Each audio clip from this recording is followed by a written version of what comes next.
لیکن جو لوگ آنا جانا رکھتے تھے وہ سب تو چھوڑ چھاڑ کے حضرت مسلم بن عقیل کو تنہا کر گئے۔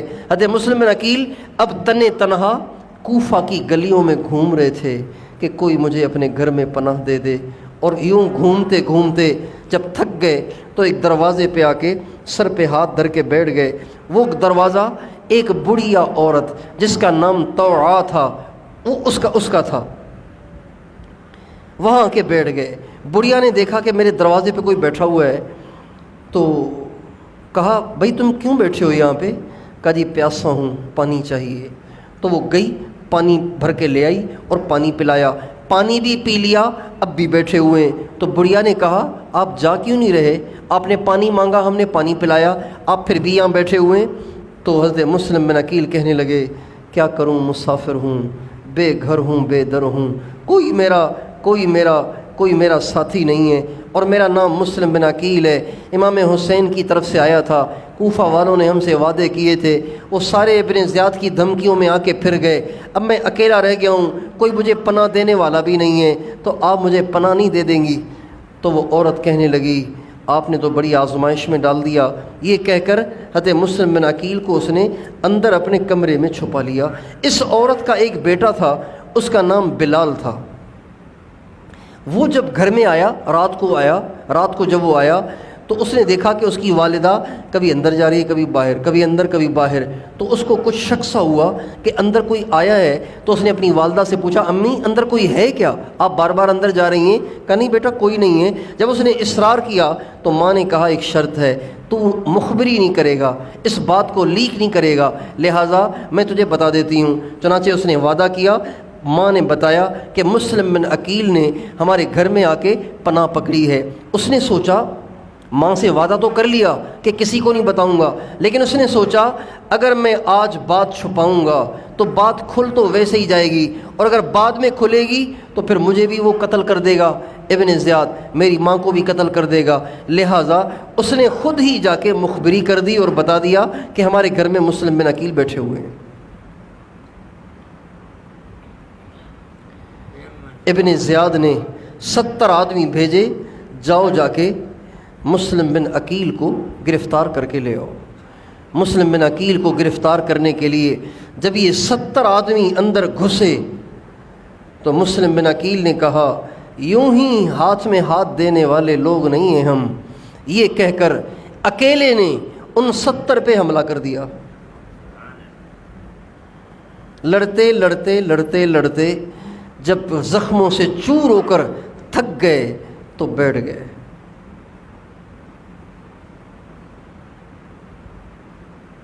تو وہ جو گرفتار کرنے آئے تھے انہوں نے کہا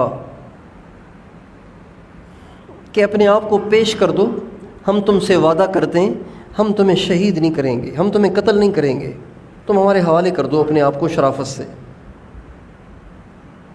حضرت مسلم بن عقیل نے کہا کہ لگتا تو نہیں ہے کہ تم اپنی بات کی پاسداری کرو، لیکن چلو ہم اپنے آپ کو تمہارے حوالے کر دیتے ہیں۔ یہ کہہ کر جب اپنے آپ کو ان کے حوالے کیا تو انہوں نے حضرت مسلم بن عقیل سے تلوار ہی لے لی، تو فرمانے لگے یہ تمہاری پہلی بدعہدی ہے، تلوار کیوں لے رہے ہو بھائی تم؟ تلوار لے لی۔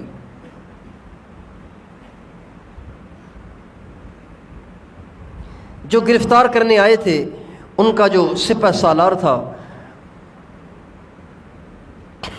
اس نے دیکھا کہ حضرت مسلم بن عقیل رو رہے ہیں، تو اس نے کہا تم نے حرکت بھی تو ایسی کی ہے نا، اب روتے کیوں ہو؟ یزید امیر المومنین ہے اور تو آیا ہے ان سے مقابلہ کرنے کے لیے یہاں؟ تو مسلم بن عقیل نے کہا اپنے آپ پہ نہیں رو رہا ہوں، اپنے آپ پہ نہیں رو رہا ہوں۔ کہا کس پہ رو رہے ہو؟ کہا رو اس بات پہ رہا ہوں کہ امام حسین سارے اہل بیت کو لے کر کوفہ کی طرف آ رہے ہیں، میں نے ان کو خط بھی بھیج دیا ہے کہ سارا کوفہ ہمارے ساتھ ہے، مجھے ڈر لگ رہا ہے کہ مجھے تو شہید کر ہی دیا جائے گا، لیکن امام حسین اپنے سارے اہل بیت کو لے کر یہاں آ گئے تو ان کا کیا ہوگا، ان کا کیا ہوگا، اس بات پہ رو رہا ہوں۔ چنانچہ ان کو ابن زیاد کے سامنے لے جایا گیا۔ ابن زیاد نے ان کو شہید کرنے کا حکم دے دیا، اور ہانی بن عروہ جن کے گھر پہلے رہتے تھے اس کو بھی شہید کرنے کا حکم دیا، حضرت مسلم بن عقیل کو بھی شہید کرنے کا حکم دیا۔ جب مسلم بن عقیل کو شہید کرنے کا حکم دیا تو اس سے پوچھا کوئی وصیت ہے؟ کہاں وصیت ہے، 2 باتوں کی وصیت کرتا ہوں۔ ابن زیاد سے کہا 2 باتوں کی وصیت کرتا ہوں۔ ابن زیاد نے عمر ابن سعد سے کہا تم معلوم کر لو یہ کون سی 2 باتیں کہہ رہا ہے۔ تو عمر ابن سعد گھبرانے لگے، پتہ نہیں کیا کہے گا، پتہ نہیں مجھ سے نبھایا بھی جائے گا نہیں نبھایا جائے گا۔ تو ابن زیاد نے کہا تم سن لو اللہ خیر کرے گا۔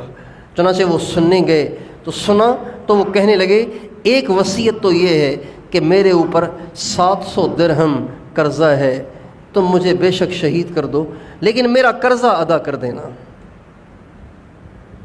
آپ اندازہ تو لگائیے کہ اہل حق کس ذہن کے لوگ ہوتے ہیں، کس مزاج کے لوگ ہوتے ہیں۔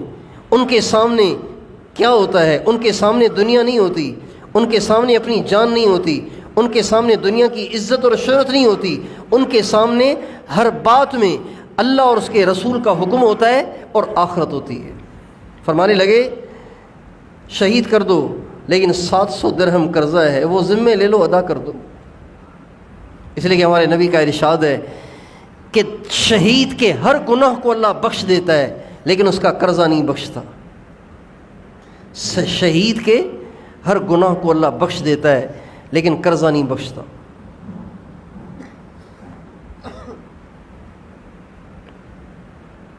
اور دوسری وصیت میری یہ ہے کہ فوری طور پر ایک آدمی دوڑاؤ جو امام حسین کو جا کر وہیں سے واپس کر دے۔ کہیں امام حسین سارے اہل بیت کو لے کر یہاں آ گئے تو کیا ہوگا؟ یہ دونوں وصیتیں بتائی گئیں اور انہوں نے دونوں وصیتیں اپنے ذمے لیں، اور ایک شخص انہوں نے مقرر کیا جو جا کے امام حسین کو ساری کارگزاری سنائے، اور 700 درہم اپنے ذمے لیے گئے۔ حضرت مسلم بن عقیل کو اوپر لے جایا گیا، وہاں سے ان کی گردن مبارک کاٹ کے نیچے پھینک دی گئی۔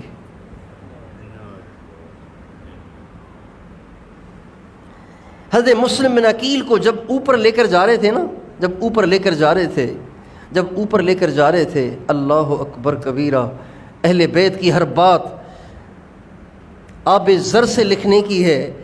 جب انہیں اوپر لے کر جا رہے تھے تو اب ایک شخص ہیں جو اللہ کے نبی کی اولاد میں سے ہیں، خاندان میں سے ہیں، اور اللہ کی وجہ سے شہید کیے جا رہے ہیں، حق راستے پر قائم اور دائم ہیں، کوئی سنت کے خلاف قدم نہیں اٹھا رہے۔ لیکن جب ان کو اوپر لے کر جایا جا رہا تھا تو کتابوں میں لکھا ہے اوپر چڑھتے ہوئے اللہ سے اپنے گناہوں کی معافی مانگتے رہے، یا اللہ گناہ گار ہوں معاف کر دے، تیرے پاس حاضری کا وقت قریب ہے، اے اللہ تیرے پاس آ رہا ہوں، پچھلی خطائیں معاف کر دے۔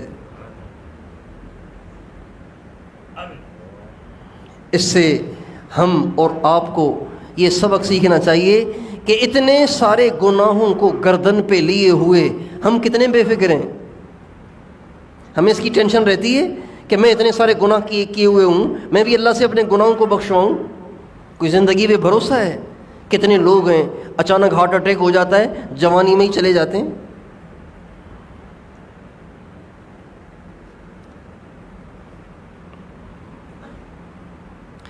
ہر سال ہم یہ قصہ سناتے ہیں، ہر سال پورا قصہ سناتے ہیں، لیکن مقصود قصہ نہیں ہوتا۔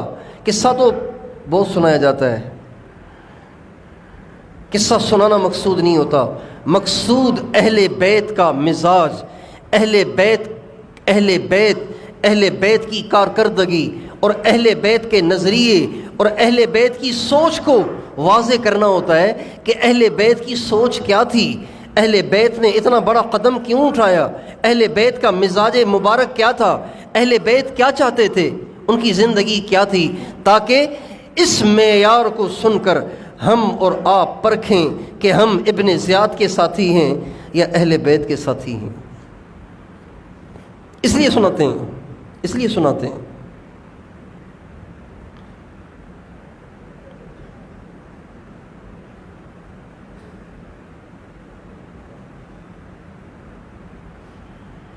ببیں تفاوت رہ از کجا استتاب کجا.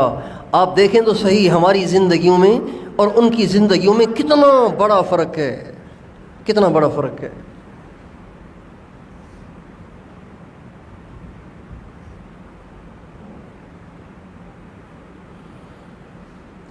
اللہ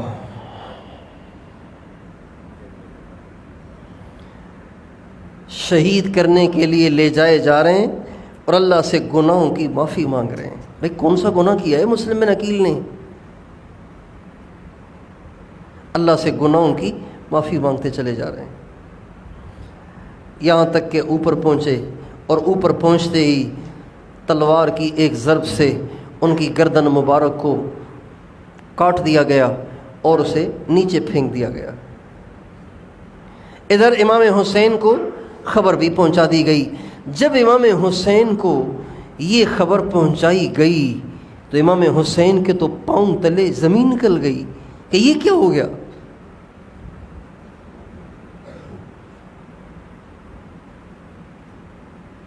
اور اپنے ساتھیوں کو جمع کیا اور پوچھا ہم جس ارادے سے نکلے تھے وہ تو کچھ اور تھا، وہ تو کچھ اور تھا، وہ تو کچھ اور تھا. وہ تھا خلافت کو قائم کرنا، حقیقی خلافت کو قائم کرنا، اللہ کے نبی کے طریقے پر، آپ کی سنت پہ خلافت کو قائم کرنا. اب خلافت کو قائم کرنے کی تو کوئی صورت ہی نہیں رہی چونکہ سارے ہی ان کے ساتھ ہو گئے. لہٰذا اب تو یہی بنتا ہے نا کہ واپس جایا جائے. بتاؤ کیا کرنا چاہیے؟ تو سب نے تو کہا کہ واپس جانا چاہیے، لیکن حضرت مسلم بن عقیل کے جو بچے ساتھ تھے وہ کہنے لگے ایسے کیسے واپس چلے جائیں، ہمارے ابا شہید ہو گئے ہم واپس چلے جائیں؟ ایسے کیسے جائیں گے، ہم نہیں جائیں گے واپس. جہاں ہمارے ابا قربان ہو گئے ہم بھی وہیں قربان ہوں گے یا پھر کچھ کر کے آئیں گے. جب انہوں نے یوں کہا تو امام حسین نے کہا بس پھر میں بھی تمہارے ساتھ ہوں. جب تم جانا ہی چاہتے ہو تو میں تمہیں تنہا کیسے جانے دے دوں گا، میں بھی تمہارے ساتھ ہوں. یہ کہہ کر چل پڑے. لیکن صورتحال واضح ہو گئی تھی کہ ہم کدھر جا رہے ہیں اور ہم سے اور ہمارے ساتھ کیا ہونے جا رہا ہے. یہ صورتحال واضح ہوتی چلی گئی. آگے گئے تو چلتے چلتے دور سے غبار اٹھتا ہوا نظر آیا. آگے گئے تو حر بن یزید، یہ وہ یزید نہیں یہ اور یزید ہے، حر بن یزید وہ ایک لشکر لے کر امام حسین کے سامنے آیا اور امام حسین سے کہا کہ مجھے حکم ہوا ہے آپ کے پاس آنے کا اور آپ کو یہیں روک کر رکھنے کا، کہ آپ کو یہاں سے ہلنے نہ دوں، آپ کو یہاں روک کے رکھوں. ابن زیاد خود آئے گا، وہ آ کر آپ سے معاملہ سلجھائے گا، پھر جو بھی ہوگا سو ہوگا. لیکن بہرحال مجھے یہ حکم ہے کہ میں آپ کو کہیں اور جانے نہ دوں، یہیں آپ کو گھیرے میں رکھوں. امام حسین نے اس کو نصیحت کی، اس کو سمجھایا، لیکن اس کی سمجھ میں نہیں آئی. امام حسین جب سمجھاتے رہے تو سمجھاتے سمجھاتے نماز کا وقت ہو گیا. امام حسین نے اذان دلوائی، اذان ہوئی. جب نماز کے لیے کھڑے ہونے لگے تو حر بن یزید سے پوچھا آپ لوگوں کا کیا پروگرام ہے؟ کہا جی نماز تو آپ کے پیچھے پڑھیں گے نا، نماز تو آپ کے پیچھے پڑھیں گے، آپ کے ہوتے ہوئے کسی اور کے پیچھے تھوڑی نماز پڑھیں گے، نماز تو آپ کے پیچھے پڑھیں گے. چنانچہ امام حسین نے امامت کرائی. ان کے اپنے ساتھی اور وہ جو حر بن یزید کا لشکر غالباً 1000 آدمی تھے وہ بھی ان کے پیچھے کھڑے ہوئے اور نماز پڑھی اور پھر وہیں ٹھہر گئے. امام حسین نے کئی دفعہ اس کی کوشش کی کہ امام حسین آگے پیچھے اپنے ساتھیوں کو لے کر نکل جائیں، لیکن حر بن یزید آپ کو ہلنے نہیں دیتا تھا. جب اس نے بہت زیادہ امام حسین کو گھیرے میں لیا اور امام حسین کے راستے ہی بند کر دیے تو امام حسین نے غصے میں آ کے اسے کہا تیری ماں تجھے روئے تو مجھ سے کیا چاہتا ہے؟ تو حر بن یزید نے کہا اور کوئی میری ماں کا نام لے لیتا تو میں بھی اس کی ماں کا نام لے لیتا، لیکن آپ کی ماں تو وہ خاتون ہیں کہ جن کا نام عزت کے سوا لیا ہی نہیں جا سکتا، لہٰذا میں آپ کی اس بات پہ صبر کر لیتا ہوں۔ مگر اس نے راستہ نہیں دیا۔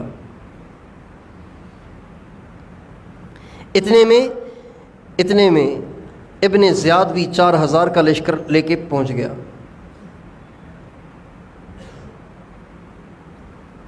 اور ابن زیاد کا مطالبہ یہ تھا کہ آپ میرے ہاتھ پر بیعت کریں، میرے توسط سے یزید کے ہاتھ پہ بیعت کریں یہیں پر، یہ اس کا مطالبہ تھا۔ امام حسین نے کئی دفعہ اس کو سمجھایا اور کئی دفعہ ابن زیاد کے ساتھیوں کے سامنے کھڑے ہو کر بیان فرمایا اور ان کو حقیقت حال سے آگاہ کیا اور فرمایا دیکھو میں خود نہیں آیا، 150 خطوط نکال کے دکھائے، یہ خطوط مجھے انہوں نے بھیجیں جو تمہارے ساتھ آئے ہیں، اور انہوں نے وفد بھیجے، جماعتیں بھیجیں کہ آپ یہاں آ جائیں، کوفہ خالی ہے، سارا کوفہ آپ کے ساتھ ہے، تو میں تو اس لیے آیا ہوں، میں تو لڑنے کے لیے تھوڑی آیا ہوں۔ تو ابن زیاد کہنے لگے ہم نہیں جانتے کون سے خطوط اور کون سے وفود اور جماعتیں، ہم نہیں جانتے، بہرحال بس ایک ہی صورت ہے کہ آپ یزید کے ہاتھ پہ بیعت کریں، یزید کو امیر تسلیم کریں، یزید جیسا بھی ہے آپ اس کو امیر تسلیم کریں اور میرے توسط سے اس کے ہاتھ پہ بیعت کریں۔ حضرت امام حسین اس موقع پہ فرمانے لگے اس یزید کے ہاتھ پہ تیرے توسط سے بیعت کرنے سے تو مر جانا ہی بہتر ہے، جان دے دینا ہی بہتر ہے۔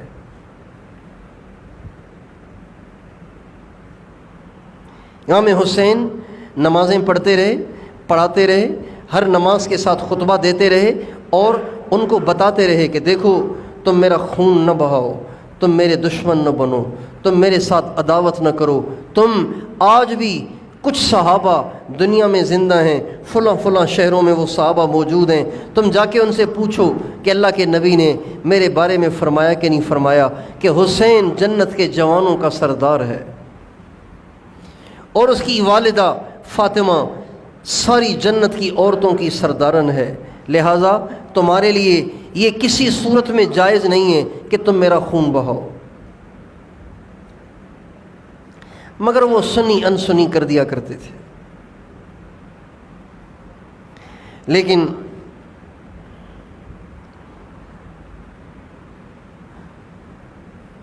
ایک موقع ایسا آیا کہ عمر ابن سعد اور ابن زیاد کا دل کچھ نرم پڑ گیا۔ ابن زیاد اور عمر بن سعد کا دل کچھ نرم پڑ گیا۔ عمر ابن سعد کا دل، ابن زیاد کا نہیں، عمر ابن سعد کا دل نرم پڑ گیا۔ عمر ابن سعد نے جو 4000 کا لشکر لے کے آیا تھا، اس نے ابن زیاد کو خط لکھا اور کہا میں یہ چاہتا ہوں کہ لڑائی بھی نہ ہو اور کام بھی ہو جائے۔ حسین یہ کہہ رہا ہے، حضرت امام حسین نے اس کو کہا کہ دیکھو بات یہ ہے کہ تم مجھے یزید کے پاس جانے دو، میں خود ہی اس سے مل کر اپنا معاملہ صاف کروں گا، یا تو تم اس کو قبول کر لو، اور اگر تم یزید کے پاس جانے نہیں دیتے تو میں مدینے واپس چلا جاتا ہوں، مجھے مدینے جانے دو۔ مدینے بھی جانے نہیں دیتے تو شام کی سرحدوں پہ کفار سے جہاد ہو رہا ہے، تم مجھے وہاں جانے دو، میں وہیں چلا جاتا ہوں، شام کی سرحد پہ رہوں گا اور مسلمانوں کے ساتھ مل کر کفار سے جہاد کرتا رہوں گا۔ جب یہ 3 آپشن پیش کیے تو عمر بن سعد کی سمجھ میں کچھ بات آنے لگی، چونکہ رشتہ داریاں تو تھیں نا، رشتہ داریاں تھیں، تو اس نے فوراً ابن زیاد کو پیغام بھیجا، کہا اللہ کا شکر ہے آگ بجھنے لگ گئی ہے، فتنہ ختم ہونے لگ گیا ہے، بس تم ایسے کرو، مہربانی کرو کہ ان 3 باتوں میں سے کسی ایک بات پہ راضی ہو جاؤ۔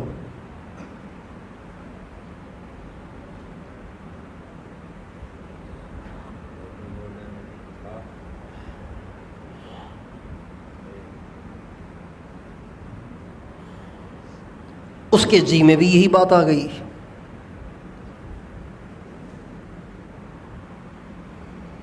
لیکن شمر ذل جوشن جو واقعہ کربلا میں سب سے بڑا بدبخت اور سب سے بڑا ظالم اور سب سے زیادہ کم قسمت نکلا، اس نے کہا کہ نہیں، سختی کا معاملہ کرنا چاہیے،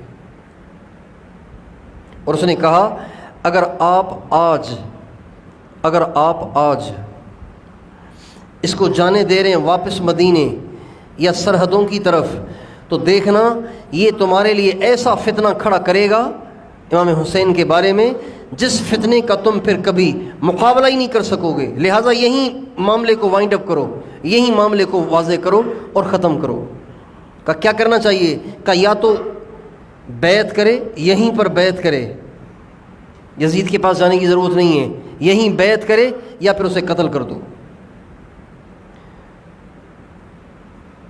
چنانچہ شمر یہ خط لے کر عمر بن سعد کے پاس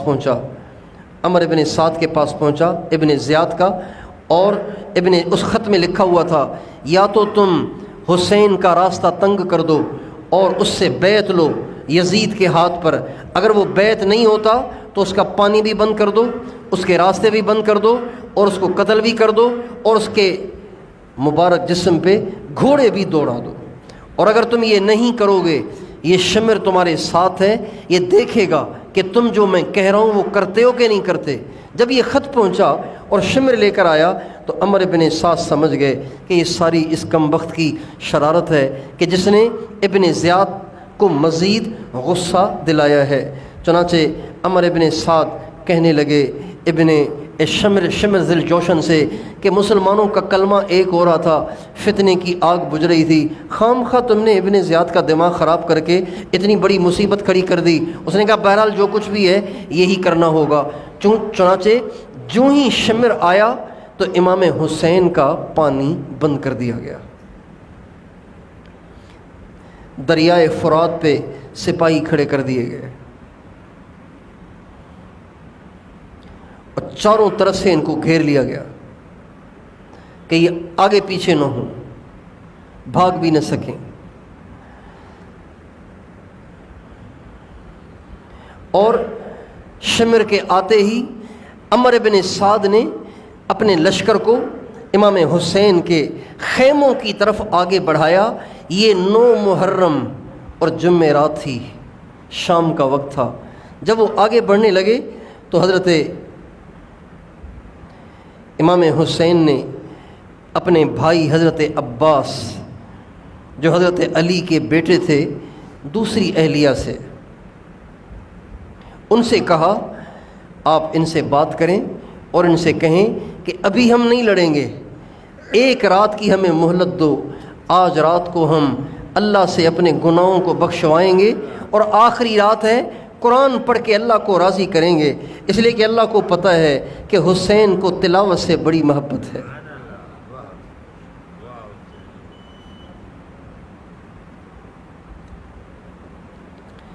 چنانچہ حضرت عباس نے عمر بن سعد کے لشکر سے بات کی اور کہا ایک رات کی ہمیں مہلت دی جائے، آج رات کو ہم اپنے گناہوں کو اللہ سے بخشوانا چاہتے ہیں، اپنے گناہوں کو اللہ پاک سے بخشوانا چاہتے ہیں اور قرآن پاک کی تلاوت کرنا چاہتے ہیں۔ جب یہ کہا تو عمر بن سعد اپنے لشکر کو لے کر پیچھے چلا گیا اور رات گزرنے لگی۔ اس دوران ایک دفعہ بیٹھے بیٹھے امام حسین کو اونگ آ گئی۔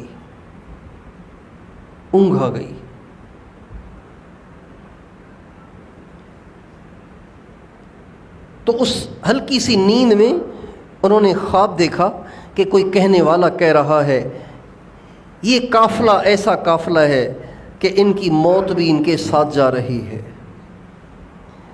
یہ آواز سنتے ہی ایک دم جو نیند سے اونگ سے بیدار ہوئے تو چیخ نکل گئی، امام حسین کی چیخ نکل گئی۔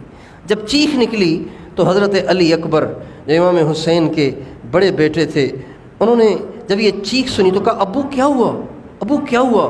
کہا بیٹا ابھی مجھے اونگ آئی تھی، ابھی مجھے اونگ آئی تھی، ابھی مجھے اونگ آئی تھی، اور اس اونگ میں ایک کہنے والا کہہ رہا تھا یہ لوگ جا رہے ہیں، ان کی موت بھی ان کے ساتھ جا رہی ہے، اس لیے چونکتے ہوئے میری آواز نکل گئی۔ تو حضرت علی اکبر کہنے لگے ابو کیا ہم حق پہ نہیں جا رہے؟ کہ ہم جس راستے پہ چلے ہیں یہ راستہ حق کا راستہ نہیں ہے؟ کہا بیٹا راستہ تو حق کا ہے۔ کہا ابو پھر آپ گھبراتے کیوں ہیں؟ حق راستے میں جان دینی پڑ بھی گئی تو ہم جان بھی دے دیں گے۔ امام حسین کہنے لگے بیٹا آج تو نے بیٹا ہونے کا حق ادا کر کے میرے حوصلے کو بہت بلند کر دیا۔ آخری رات ہے، جمعے کی رات ہے، اور دشمنوں سے مہلت لے لی گئی ہے۔ جب رات کا اندھیرا ہر طرف چھانے لگا تو امام حسین نے اپنے ساتھیوں کو جمع کیا اور کہا دیکھو ہم آئے کسی اور ارادے سے تھے، حالات کچھ اور ہی بنتے چلے گئے، اب بظاہر اس کے سوا کوئی صورت نہیں ہے کہ ہم سب کے سب یا تو قربان ہو جائیں، لیکن میری رائے یہ ہے کہ یہ دشمن تمہارے خون کا پیاسا نہیں ہے، یہ میرے خون کا پیاسا ہے، یہ صرف مجھے چاہتا ہے، میں یہیں بیٹھا ہوں۔ میری تمہیں رائے یہ ہے کہ رات کا اندھیرا ہے، سارے سوئے ہوئے ہیں، تم سارے کے سارے آگے پیچھے چلے جاؤ، میرے بھی اہل بیت کو لے کر تم آگے پیچھے غائب ہو جاؤ تاکہ دشمن کو صرف میں ملوں اور تمہارا تو نقصان نہ ہو۔ پھر فرمانے لگے کہ میری رائے یہ ہے کہ تم سب کے سب یہاں سے کھسک جاؤ۔ جب یوں فرمایا تو سارے ساتھی اور سارے اہل بیت رونے لگ گئے اور کہنے لگے حضرت یہ کیسے ہو سکتا ہے کہ ہم آپ کو دشمن کے منہ میں چھوڑ جائیں اور خود اپنی جان بچا کے چلے جائیں؟ جہاں آپ قربان ہوں گے وہاں آپ سے پہلے ہم سب کے سب قربان ہوں گے۔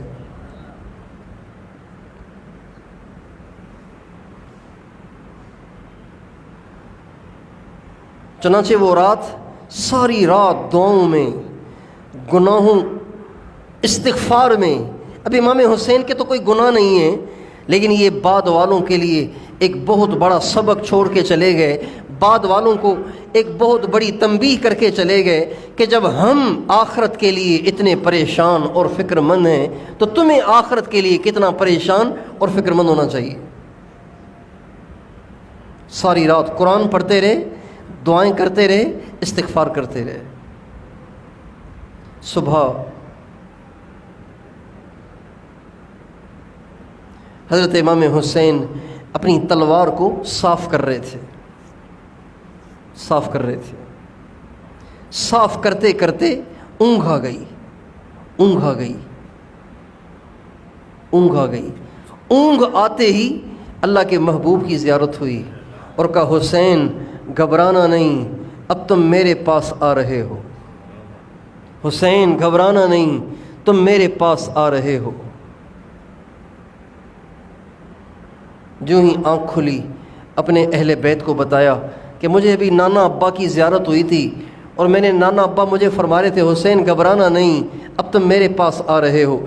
جو ہی یوں کہا تو حضرت زینب کی چیخ نکل گئی، وہ رونے لگیں۔ جب وہ رونے لگیں تو حضرت امام حسین فرمانے لگے اللہ رحم کرے ابن عباس پہ، اس نے صحیح کہا تھا کہ عورتوں کو نہ لے کے جاؤ، اس نے صحیح کہا تھا کہ عورتوں کو نہ لے کے جاؤ۔ پھر آپ نے حضرت زینب سے فرمایا کہ میری بہن میں تمہیں اللہ کا واسطہ دیتا ہوں، اے میری بہن، یا اخیتی، اے میری چھوٹی بہن، میں تمہیں اللہ کا واسطہ دیتا ہوں، اگر میں شہید ہو جاؤں تو تم ماتم نہ کرنا، اپنے چہرے کو نہ پیٹنا، اپنے بال نہ نوچنا، اپنے چہرے پہ تماچے نہ مارنا، شور نہ مچانا، صبر کرنا، اس لیے کہ میرا باپ مجھ سے بہتر تھا، وہ شہید ہوا، میرا بھائی مجھ سے بہتر تھا، وہ شہید ہوا، اگر میں بھی شہید ہو گیا تو کوئی نقصان کی بات نہیں ہے، اس لیے کہ میں بھی اپنے نانا سے جا ملوں گا اور اپنی امی سے، اپنے ابو سے جا ملوں گا، اس لیے تم بجائے واویلا کرنے کے صبر کرنا، برداشت کرنا۔ یہ امام حسین کی وصیت تھی اپنی بہن حضرت زینب کو. اور یہ صرف ہمارے علماء کی کتابوں میں نہیں ہے، ساری کتابوں میں لکھا ہوا ہے. امام حسین کی یہ وصیت تمام مکاتب فکر کی کتابوں میں لکھی ہوئی ہے کہ امام حسین نے اپنی بہن کو دنیا سے جاتے جاتے آخری اوقات میں کیا وصیت فرمائی تھی. میری بہن، اپنے چہرے کو نہ نوچنا، اپنے چہرے کو نہ پیٹنا، اپنے سینے کو نہ پیٹنا، اپنے بالوں کو نہ نوچنا، صبر کرنا، صبر کرنا.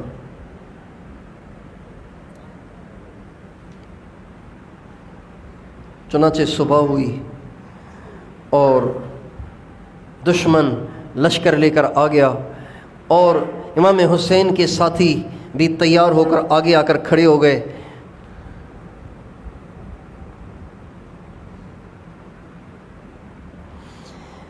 جب آمنا سامنا ہو گیا اور یہ آخری وقت ہے تو امام حسین نے اتمام حجت کے لیے ایک دفعہ کھڑے ہو کے اور فرمایا، لوگو میرے خون کے پیاسے نہ بنو، میرے خون کے پیاسے نہ بنو، مجھ پہ تلوار چلانا تمہارے لیے کسی صورت جائز نہیں ہے، تمہارے لیے کسی صورت جائز نہیں ہے.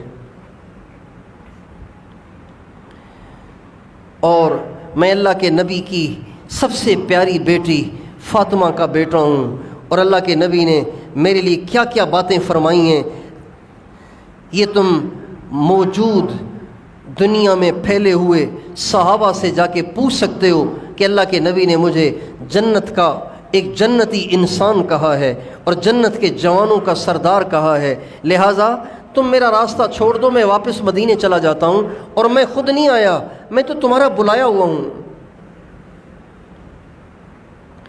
مگر ان کو تو جنون تھا امام حسین کو شہید کرنے کا، اور اصل میں پریشر شمر کی طرف سے تھا، وہی جلدی مچا رہا تھا کہ جلدی کرو حملہ کرو، جلدی کرو حملہ کرو، جلدی کرو حملہ کرو.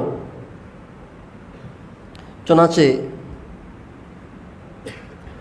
آخر انہوں نے حملہ کر ہی دیا، اور امام حسین کے جو ساتھی تھے ایک ایک ہو کر آگے بڑھے.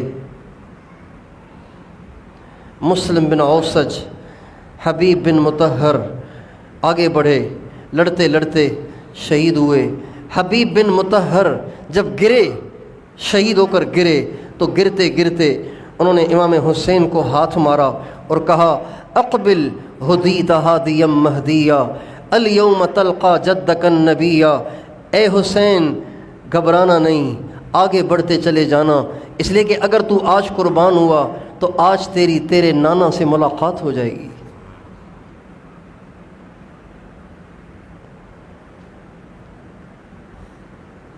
الیوم تلقا جدک النبیا، آج تیرے نانا سے ملاقات ہو جائے گی.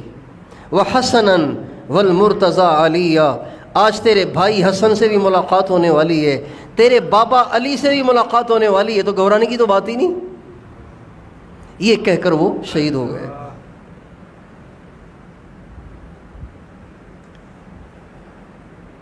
مسلم بن اوسج کہنے لگے، حضرت اگر میری 1000 جانیں ہوتیں تو خدا کی قسم میں اپنی 1000 کی 1000 جانیں آپ کے قدموں پہ نچھاور کر دیتا اور آپ کو بچا لیتا، لیکن ہائے افسوس کہ آج میرے پاس صرف ایک ہی جان ہے. یہ کہہ کر وہ بھی قربان ہو گئے.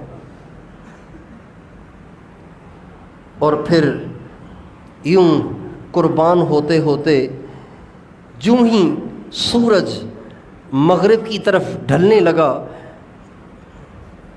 اور ظہر کی نماز کا ٹائم داخل ہوا، اور امام حسین کو اس کا خیال ہوا کہ ظہر کا وقت ہو چکا ہے اور اب معاملہ بہت خطرناک ہوتا چلا جا رہا ہے، تو امام حسین نے اپنے ساتھی سے کہا کہ اعلان کرو کہ جنگ کو روکا جائے، ہم نماز پڑھنا چاہتے ہیں.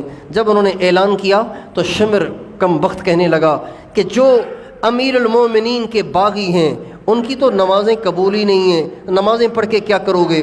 تو امام حسین فرمانے لگے، اگر آج اہل بیت کی اللہ نمازیں قبول نہیں کرے گا تو پھر کس کی کرے گا؟ یہ کہہ کر انہوں نے اپنے ساتھیوں کو لیا اور ساری دنیا کو ایک پیغام دیا کہ نماز اتنی اہم ہے کہ میدان کربلا میں بھی نماز چھوڑنے کی گنجائش نہیں ہے، لہٰذا ان کے سارے ساتھیوں نے نماز پڑھی، شمر نے نہیں پڑھی، شمر نے نہیں پڑھی، اور اس کے ساتھیوں نے بھی نہیں پڑھی۔ امام حسین نے اور ان کے سارے جو ساتھی باقی رہ گئے تھے ان سب نے نماز پڑھی، ظہر کی نماز ادا کی، ظہر کی نماز ادا کی، اور اس کے بعد بچے کچے ساتھی بھی شہید ہوئے اور باقی اہل بیت رہ گئے، اہل بیت رہ گئے۔ تو اہل بیت میں سے بھی ایک ایک ہو کر نکلنے لگے، حضرت جعفر کے بچے، مسلم بن عقیل رضی اللہ عنہم کے بچے، پھر اس کے بعد امام حسین کے بچے بھی باہر نکلے، جن میں علی اکبر نکلے، ننھا منھا سا نوجوان، خوبصورت سا پھولوں جیسا نوجوان نکلا۔ جب وہ میدان میں نکلے تو نفیس طبیعت کے اور خوبصورت چہرے والے اور گورے چٹے چہرے والے، جب وہ میدان میں نکلے تو تھے بھی چھوٹی عمر کے۔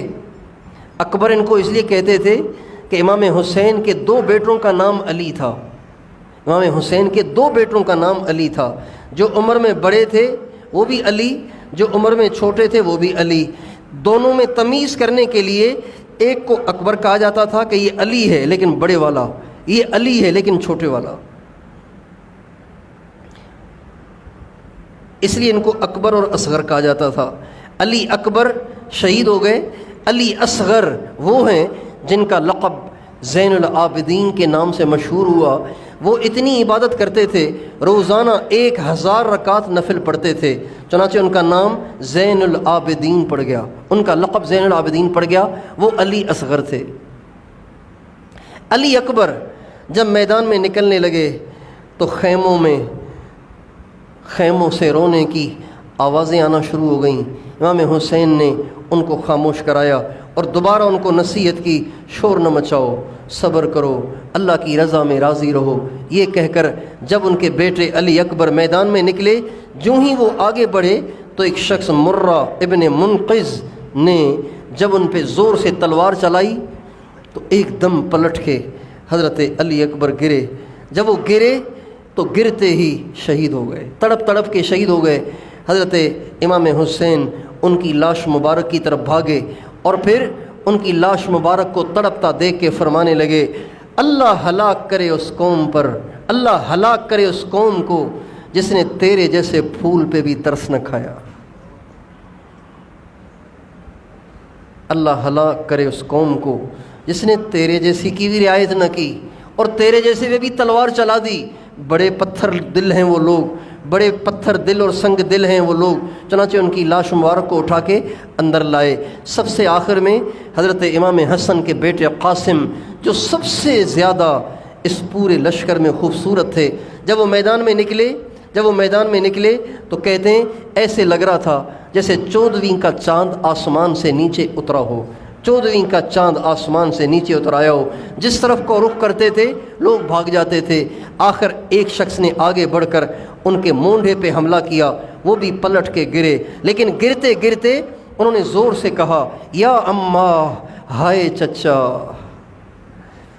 جب یہ آواز امام حسین کے کان میں پڑی تو بھاگے ہوئے گئے اور آ کے اپنے بھتیجے کے اوپر گر گئے اور فرمانے لگے کہ اے میرے بھتیجے، آج تیرا چچا تیری مدد نہیں کر سکتا، اس لیے کہ تیرا چچا آج بڑا کمزور ہے، قل ناصرہ وکثر واترہ، آج تیرے چچا کے مددگار بہت تھوڑے رہ گئے اور اس کے دشمن بہت زیادہ ہو گئے۔ یہ کہہ کر اپنے بھتیجے کی لاش کو بھی اٹھایا اور آ کے اپنے خیموں میں لٹایا۔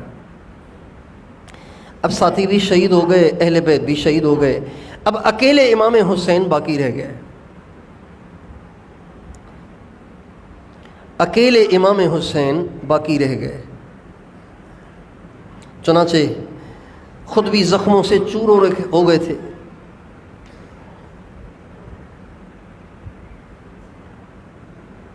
زخموں سے چور ہو گئے تھے، اور پیاس بھی بہت ستا رہی تھی کہ 3 دن سے پانی نہیں پیا تھا۔ شمر نے آ کے پانی بند کروا دیا تھا، پانی بھی نہیں پیا تھا۔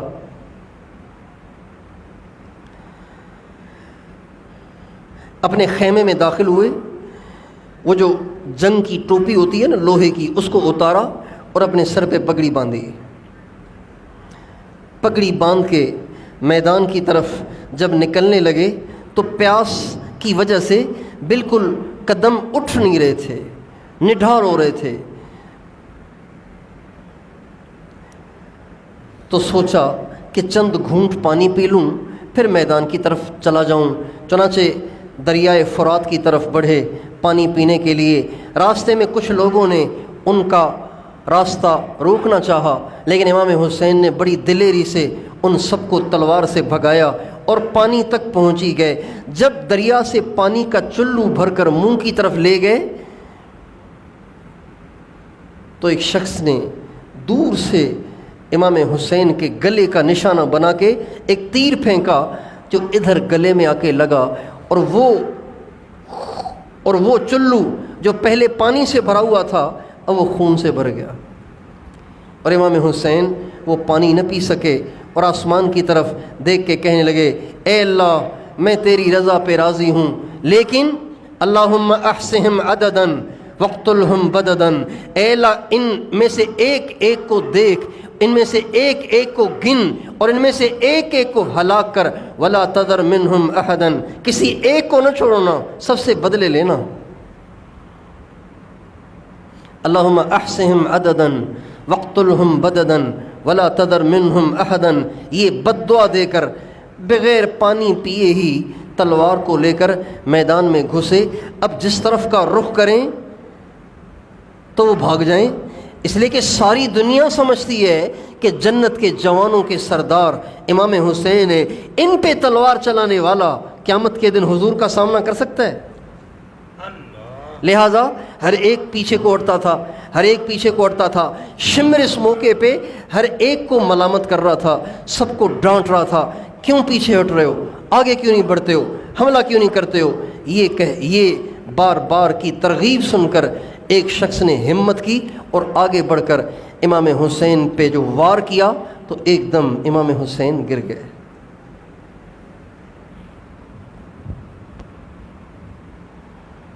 شمر نے خولی بن یزید سے کہا آگے چل کر گردن کاٹ، آگے بڑھ کر گردن بھی کاٹ دے۔ خولی بن یزید جب آگے بڑھا اور اس نے گردن مبارک کو الگ کرنا چاہا تو اس کے ہاتھ کانپ گئے، وہ پیچھے ہٹا۔ سنان بن انس ایک اور شخص ہے، اس کو اتنی ہمت ہو گئی کہ وہ آگے بڑھا اور امام حسین کے سر مبارک کو بھی تن سے جدا کر دیا۔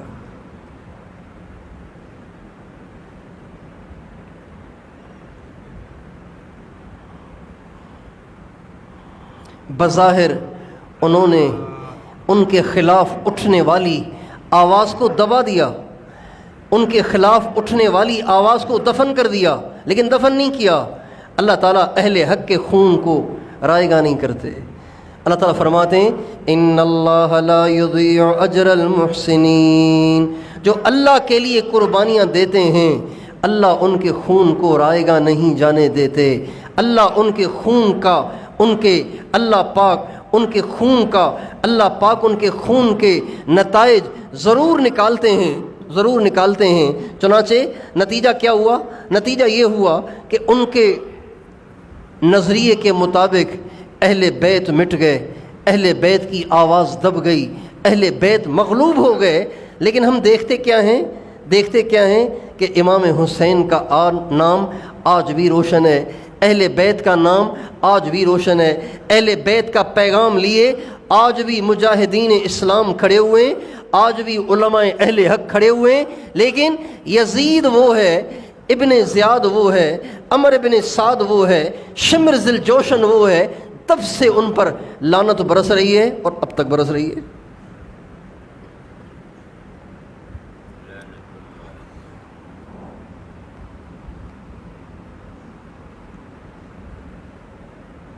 وہ لوگ بڑے خوش قسمت ہوتے ہیں جن کو اللہ تعالیٰ حق کی آواز کے اٹھنے کا ذریعہ بناتے ہیں، حق کی آواز کے اٹھنے کا ذریعہ بناتے ہیں۔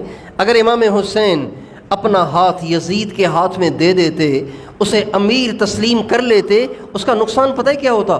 اس کا نقصان یہ ہوتا کہ یزید کا اچھا برا اچھا ہی شمار ہوتا، یزید کی ساری باتیں آگے چلتی اور امت مسلمہ میں اس کی نحوست سے جو بے دینی پھیلتی، اور جب امت مسلمہ دیکھتی کہ کسی نے آواز بھی نہیں اٹھائی تو اس کا مطلب یہ سب ٹھیک ہے، جب یہ سب ٹھیک ہے تو سارے یہ کرنے لگ جاتے، اور ہوتے ہوتے ہمیشہ کے لیے حق کا نور بجھ جاتا۔ لیکن امام حسین نے اپنی قربانی دی، اپنے خاندان کی قربانی دی، امت مسلمہ کے لیے ایک پیغام چھوڑ گئے کہ حق وہ نہیں ہے جو یزید کے پاس ہے، حق وہ نہیں ہے جو یزید کر رہا ہے، حق وہ نہیں ہے جو یزید اور اس کے ساتھی کر رہے ہیں، حق وہ ہے جس کو لے کر حسین مکے سے کوفہ کو چلے تھے۔ یہ ایک پیغام چھوڑ گئے۔ اسی پیغام کی روشنی میں آج تک اہل حق کفر کے سامنے اور اہل باطل کے سامنے، چاہے وہ مسلمان ہوں چاہے وہ کافر ہوں، ان کے سامنے برسر پیکار ہیں۔ ان ساری آج تک اور قیامت تک کی جانے والی قربانیوں کا اجر اللہ تعالیٰ امام حسین کے صحیفے میں لکھتے رہیں گے، یہاں تک کہ آخری دور میں جب امام مہدی آئیں گے اور امام مہدی مسلمانوں میں سے جو فاسق فاجر ہوں گے ان سے بھی جہاد کریں گے، عیسائیوں سے بھی جہاد کریں گے، یہودیوں سے بھی جہاد کریں گے۔ ان سارے جہادوں کا اجر بھی اللہ تعالیٰ امام حسین کے کھاتے میں ڈالیں گے۔ تو بھائیو، حق پہ رہنا اور حق پہ جینا اور حق پہ مرنا، یہی امام حسین کا پیغام ہے، یہی امام حسین کا طریقہ اور مزاج ہے، یہی اہل بیت کا مزاج ہے کہ دین قربان نہ ہو، باقی سب کچھ قربان ہو جائے۔ تو میں اور آپ یہ نیت کریں کہ ہم بھی اپنی زندگی میں کبھی کوئی اللہ کے حکم اور نبی پاک علیہ السلام کی سنت کی قربانی نہیں دیں گے، سب کچھ کو قربان کریں گے لیکن دین کو قربان نہیں کریں گے۔ تیار ہیں انشاءاللہ؟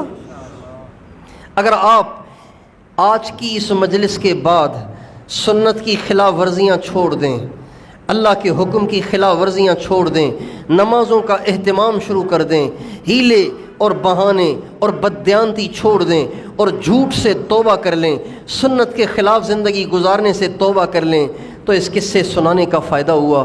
اور اگر آپ نے قصہ تو سن لیا لیکن اپنی زندگی کو نہ پلٹا تو اس کا مطلب یہی ہوگا کہ قصہ سن لیا لیکن زندگی تو یزید ہی کی پسند ہے، طریقہ تو ابن زیاد ہی کا پسند ہے۔ تو کیا خیال ہے، کرتے ہیں سارے توبہ؟ آج تک جو اللہ کے حکم اور نبی پاک علیہ السلام کے طریقے کی خلاف ورزیاں ہوئیں اس پہ توبہ کرتے ہیں انشاءاللہ؟ آئندہ بچیں گے؟ نماز کون کون پانچوں پابندی سے پڑھا کرے گا؟ پانچوں نمازیں پڑھو، فجر میں بھی آیا کرو۔ ہمارے محلے کے یہاں بیٹھے ہوئے ہیں، ان سے دست بستہ درخواست ہے، فجر میں آیا کرو۔ مغرب میں صحن بھر جاتا ہے، فجر میں ایک صف مشکل سے بن پاتی ہے۔